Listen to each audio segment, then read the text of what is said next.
Welcome to Pharmacology by Lecturio. Today's lecture is about biotransformation. Biotransformation is how the human body changes drugs into different molecules to either make them more useful or less useful to the human body. Now, why do humans metabolize drugs? In order to understand that, let's go back in time. Let's go back to the age of the caveman. So you can see here I have a bunch of pictures that look remarkably like hospital administrators, and you can see that as they're evolving, they were eating different types of food. It depended on where in the world they were. As we continue to evolve, we started to eat different types of foods. Some of the foods weren't originally meant for our biological system, and there were toxins in some of these plants.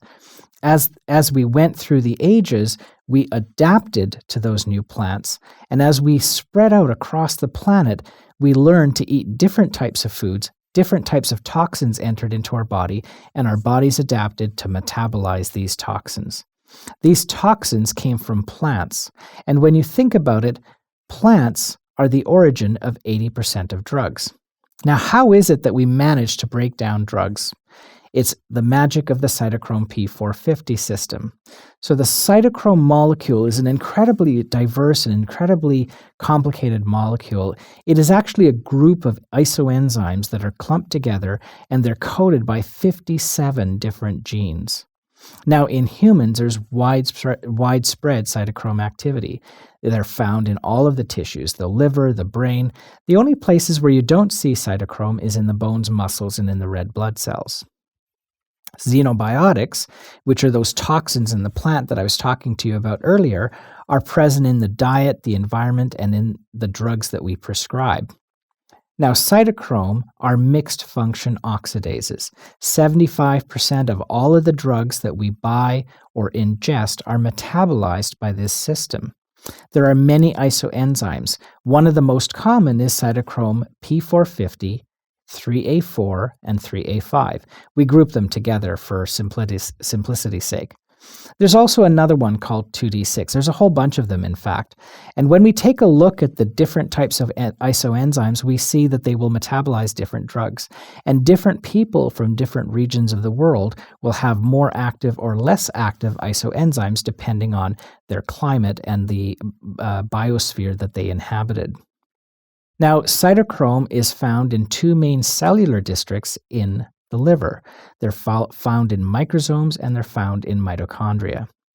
These are generally seen also in smooth endoplasmic reticulum. Let's talk about the different types of reactions that occur within the human body. We have three phases of metabolism that make a drug become active or inactive in the body. Phase 1 reactions are mediated by the cytochrome P450 system. So what the cytochrome system does is it takes a parent drug and makes it more polar as a daughter drug. It either unmasks a polar group that's already within the molecule, or it inserts a polar group onto the molecule. The whole purpose behind the cytochrome system is to make the drug more soluble in water so that it can be inside the cell, which is, of course, cytoplasm is water.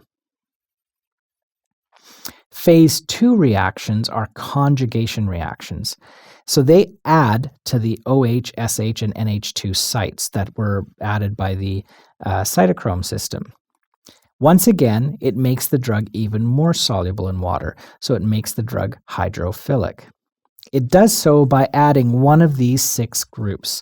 It can be a glutathione group, an acetate group, or a methyl group. It doesn't really matter which group it adds. The point being that these phase 2 drugs are important to drug metabolism because it makes it more soluble in water, even more so than the cytochrome system did. Phase 3 reaction is a further processing of drugs. Not all drugs go through phase 3. For preparation of drug to excrete, we need phase 3 in many of our drugs. So sometimes we're excreting drugs into the bile, sometimes we're excreting it into the urine or other lumens. It may even be excreted into the bowel. We often use transport proteins to do this. These transport proteins are usually P-glycoprotein. The gene that codes them are MDR1. So when you start hearing about P-glycoprotein or MDR1, we're talking about the same thing. It just depends on if you're talking about the gene or if you're talking about the actual protein molecule. Let's take another look at the cell membrane. Here we have the glycoprotein. Sometimes those are P-glycoproteins that we mentioned earlier. Sometimes they're glycolipids. Sometimes we have protein channels. The important thing that we want to know is that the P-glycoprotein is often sticking out the surface of the cell, and it sometimes will help in moving a drug from one cell surface through it to the other cell surface. Okay, let's do a question on biotransformation. Hepatic metabolism of most drugs results in the following. A, the daughter drug is more lipophilic than the parent drug. B, the daughter drug is less lipophilic than the parent drug. C, the daughter drug is more hydrophobic than the parent drug. D, glucuronidation through a phase 1 process at cytochrome P450. Or E, increased volume of distribution. So the answer is B. The daughter drug is less lipophilic than the parent drug. So this is sometimes hard to remember. Lipophilic is the same thing as hydrophobic or hydrophilic.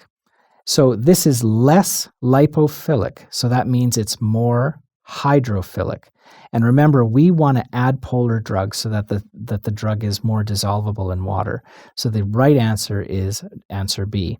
Let's just quickly go down to answer number D. That is not correct because glucuronidation is a phase 2 process and it does not occur through cytochrome P450. And let's look at answer number E.